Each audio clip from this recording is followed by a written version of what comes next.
مولاي صل وسلم دائما ابدا۔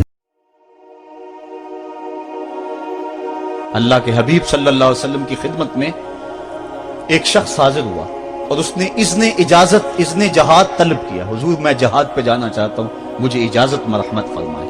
حضور نے فرمایا احی والدہ کا، کیا تیرے والدین زندہ ہیں؟ قال نعم، عرض کی ہاں حضور میرے والدین زندہ ہیں۔ قال ففیہما فجاہد، کہا جا ان کی خدمت کر، یہی تیرا جہاد ہے۔ ماں باپ کو بلکتا ہوا چھوڑ جائے اور آپ جہاد پہ چلا جائے، ماں فالج میں گری ہوئی ہے اور بیٹا تبلیغی گشت پہ چلا جائے، باپ تڑپ رہا ہے اور بیٹا پیر کی چوکھٹ پہ جھاڑو دیتا پھرے، اللہ راضی نہیں ہوگا۔ میں سچ کہتا ہوں، اپنے بھی خفا مجھ سے ہیں، بیگانے بھی ناخوش، کہ میں زہر حلاحل کو کبھی کہہ نہ سکا کند، بات وہی کہتا ہوں سمجھتا ہوں جسے حق، نئے ابلائی مسجد ہوں، نئے تہذیب کا فرزند، محمد عربی صلی اللہ علیہ وسلم سے بڑا پیر کون ہو سکتا ہے؟ لیکن حضرت وہ ویسے کرنی نہیں آ رہے۔ آقا کریم اپنے بٹن کھولتے ہیں اور کرن کی طرف، یمن کی طرف رخ کر کے لمبی سانسیں لیتے ہیں اور کہا میں رحمان کی خوشبو پا رہا ہوں۔ ایک دن صحابہ نے پوچھا بندہ نواز جس کے لیے تڑپتے ہو، جس کی ٹھنڈی ہوائیں آپ کو آ رہی ہیں، وہ آپ کا بڑا پیار کرنے والا ہے؟ کہا ہاں میرے سے بڑی محبت کرتا ہے۔ تو کہا پھر اتنی محبت کرتا ہے تو یمن تو دور نہیں ہے، بلال حبش سے آ گیا، سلمان فارس سے آ گیا، سہیب روم سے آ گیا، اور وہ یہاں یمن سے نہیں آ سکا؟ فرمایا اس کی بوڑھی اور نابینا ماں ہے جس کی خدمت اس کو نہیں آنے دیتی۔ اللہ اکبر۔ اب حضرت ویسے کرنی نہیں آئے لیکن خیر التابعین کہلائے، آئے نہیں لیکن حضور ان کی یاد میں تڑپ رہے ہیں۔ اللہ، بلکہ حضور نے فرمایا کہ کوئی جائے اویس بن عامر کو ملے، اور جب ملے تو اس کو کہنا میری امت کی بخشش کی دعا کرے۔ جو ماں باپ کی خدمت کرتا ہے اس سے ثابت ہوا اس کی دعائیں قبول ہوتی ہیں۔ میں نے ایک روایت میں پڑھا ہے کہ جو آدمی روزانہ اپنے والدین کے لیے دعا کرے، والدین زندہ ہوں تب بھی، والدین فوت ہو گئے ہوں تب بھی، یہ عادت بنا لے، روزانہ ماں باپ کے لیے دعا کرے، ساری زندگی اس کے رزق میں بے برکتی نہیں آئے گی، اللہ اس کو رزق کی فراوانی عطا کر دے گا۔ اور جو والدین کے لیے دعا نہیں کرتا اللہ تعالیٰ کی رحمتوں سے محروم ہو جاتا ہے۔ حضرت ابو ہریرہ رضی اللہ تعالیٰ عنہ جب بھی ہاتھ اٹھاتے تھے تو یہ دعا کرتے تھے، اللہم اغفر لأبی ہریرہ ولأمی ولمن استغفر لہما، اے اللہ ابو ہریرہ کو بخش دے، حضرت ابو ہریرہ کی ماں کو بخش دے، اور قیامت تک جو ہم دونوں کے لیے بخشش کی دعا کرے اس کو بھی بخش دے۔ حضرت امام محمد بن سیرین ایک بزرگ ہوئے تابعی، جب بھی دعا کرتے تھے یہ دعا ضرور کرتے تھے، اے اللہ ابو ہریرہ کی بخشش کر دے۔ کسی نے کہا کہ تمہیں ابو ہریرہ رضی اللہ تعالیٰ عنہ ان کی ماں سے بڑی ہمدردی ہے؟ کہا ان سے جو ہمدردی ہونی ہے وہ تو ہونی ہے۔ انہوں نے کہا ہوا ہے اللہ ابو ہریرہ اور ان کی ماں کو بخش دے، جو ان کے لیے دعا کرے اس کو بھی بخش دے۔ تو میں دعا کر کے اپنی بخشش پکی کر رہا ہوں۔ تو والدین کے لیے دعا کرنا اللہ کی رحمت کو دعوت دینا ہے۔ تو فرمایا کہ جاؤ اویس بن عامر کو جانا اور جا کے اس کو میری امت کے لیے دعا کا کہنا۔ حضرت سیدنا عمر فاروق حضرت علی المرتضیٰ گئے، جا کے ڈھونڈا، تلاش کیا، اویس بن عامر ملے، حضور کا سلام کہا، بس پھوٹ پھوٹ کے رونے لگے۔ کہا بتاؤ میرے رسول کے لبوں پہ میرا نام کیسے آیا تھا؟ حضور میرا جب تذکرہ کرتے تھے کیسے کرتے تھے؟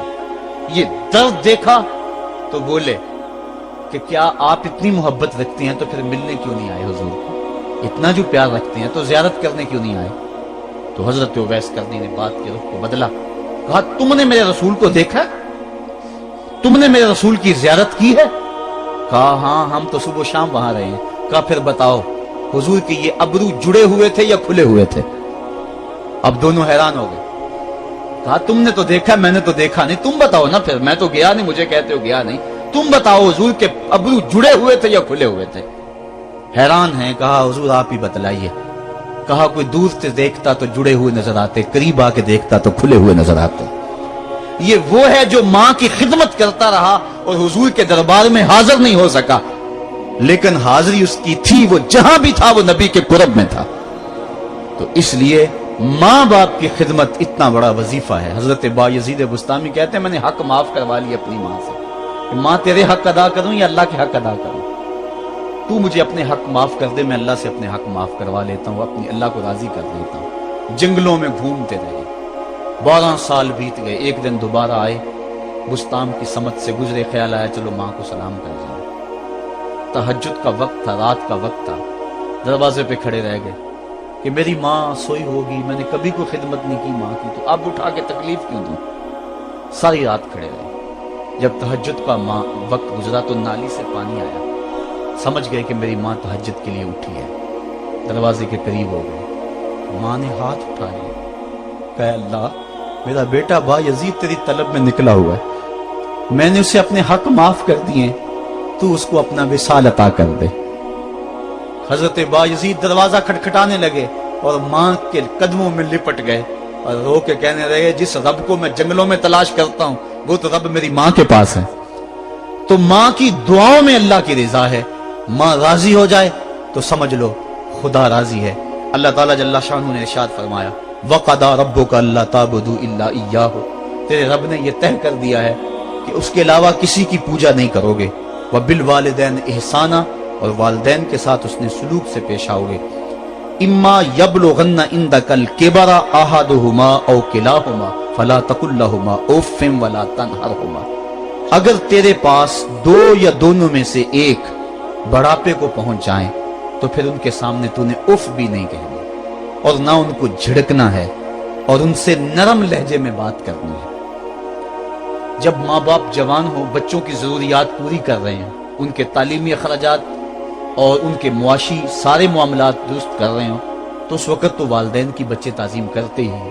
امتحان اس وقت شروع ہوتا ہے جب ماں باپ بوڑھے ہو جاتے ہیں اور چلنے پھرنے کی سخت بھی نہیں رہتی, صرف سانس کی ایک ڈوری لٹکی رہتی ہے. اور جس طرح بچہ اپنے بدن سے مکھی بھی نہیں اڑا سکتا تھا, اب یہ حالت ماں باپ پر آ گئی اور بچے کی طرح مزاج چڑچڑا ہو گیا. زمانے کے حالات بدل گئے, لیکن باپ کی وہ پرانی روش ہے. وہ اسی انداز میں ڈگر میں بات کرتا ہے. یہ آزمائش کے دن ہے, یہ امتحان کے دن ہے. اب دیکھنا ہے والدین کی اس وقت تعظیم کون کرتا ہے. فرمایا اما یبلغن عندک الکبر, اگر تیرے پاس وہ بڑھاپے کو پہنچ جائیں, دونوں پہنچ جائیں یا تیری خوش قسمتی کہ دونوں میں سے ایک پہنچ جائیں یا دونوں پہنچ جائیں, تو پھر ان کی تو نے تعظیم کرنی ہے. کیا کیسے تعظیم کرنی ہے؟ فلا تقل لہما اف, تو نے ان کو اف بھی نہیں کہنا. حضرت امام فخر الدین رازی کے حوالے سے میں آج ہی صبح یا گزشتہ شب اف کی تشریحات دیکھ رہا تھا. انہوں نے 12-13 اقوال بیان کیے ہیں, لیکن 2 قول فرماتے ہیں. اف یہ ہے کہ انسان کے بدن کے اوپر جو شفاف رہتا ہو, صاف رہتا ہو, مٹی پڑ جائے, ریت کا ذرہ پڑ جائے تو اس کو پھونک مار کے اس کو ہٹاتا ہے, تو وہ پھونک سے جو آواز پیدا ہوتی ہے اس کو عربی میں اف کہتے ہیں. تو پھر اف ہر اس چیز کے لیے منقول ہو گیا جو ناپسندیدہ ہے. ایک تو قول یہ ہے کہ والدین کے سامنے اس احتیاط سے رہو. دوسری بات آپ فرماتے ہیں اف کا مفہوم یہ ہے کہ جب ماں باپ بوڑھے ہو جائیں تو بول و براز چارپائی پہ نکل جاتا ہے اور انسان ان کو اٹھا کے ان کی خدمت کرتا ہے, صفائی کرتا ہے, کپڑے بدلتا ہے. انسان کی طبیعت میں جو فطری نفاست ہے اس کے تحت اس کو ماں باپ سے جو مکروہ اور ناپسندیدہ بو آتی ہے اس سے وہ بچنا چاہتا ہے. وہ نفرت ماں باپ سے نہیں ہوتی, وہ نفرت اس بدبو سے ہوتی ہے جو ماں باپ کے بدن سے یا چارپائی سے یا کپڑوں سے اٹھ رہی ہے. تو بندہ اپنے جو ہے وہ ناک پہ کپڑا رکھ لیتا ہے اس بدبو سے بچنے کے لیے. تو اف کے مفہوم کو بیان کرتے ہوئے حضرت امام رازی کہتے ہیں کہ انسان کو اس بات سے بھی روکا گیا ہے کہ تو اپنے ناک پہ کپڑا رکھ کے اگر ان کو صفائی کر رہا ہوگا تو ماں باپ کے نازک دل پہ کہیں یہ بوجھ نہ آ جائے کہ میرا بیٹا مجھ سے نفرت کر رہا ہے. اس لیے والدین کی تعظیم کا عالم یہ ہے کہ تو کھلے ناک سے ان کی خدمت کرے اور وہ بدبو سہتا رہے اور اپنے ناک کے اوپر کپڑا بھی نہ رکھے کہ تیرے ماں اور تیرے باپ کے دل کے اندر اتنا خلال اور ملال بھی پیدا نہ ہو. یہ ہے اف کا زمرہ. حضرت امام حسن رضی اللہ تعالیٰ عنہ نے ساری زندگی اپنی والدہ حضرت فاطمہ زہرا کے ساتھ بیٹھ کے کھانا نہیں کھایا تھا. ایک دن حضرت سیدہ فاطمہ نے فرمایا کہ بیٹا میرا جی چاہتا ہے کہ میرے ساتھ تم بیٹھ کے کھانا کھاؤ, لیکن تم نے کبھی بھی میرے ساتھ بیٹھ کے کھانا نہیں کھایا, کیا وجہ ہے اس کی؟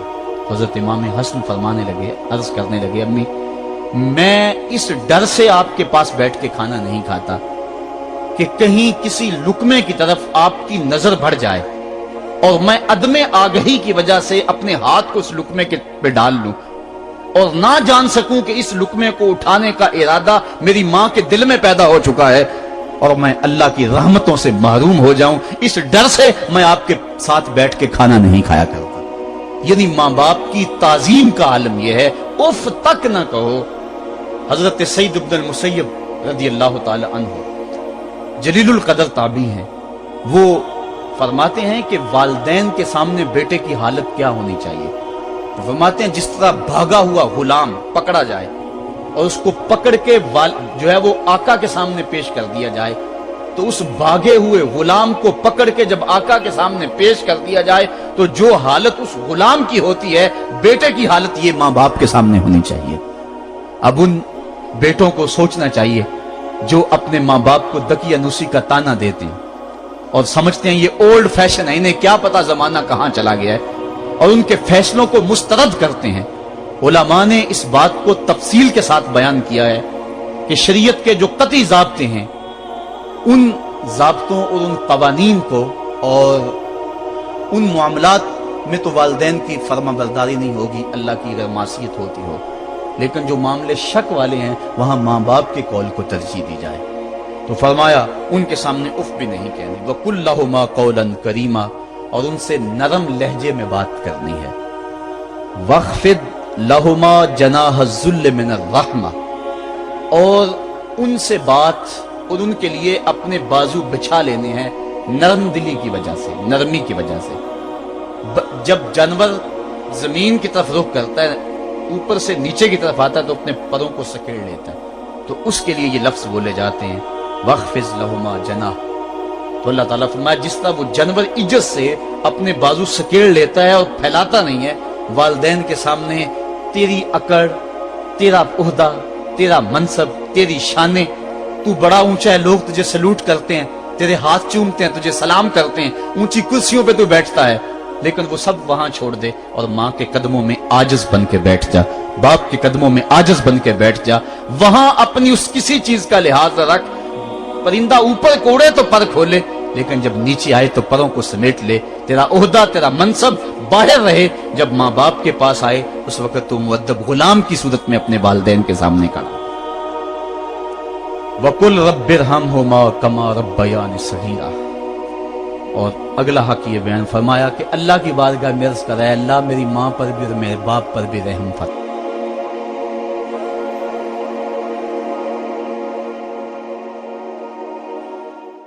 مصطفیٰ جان رحمت تیلا کو سلام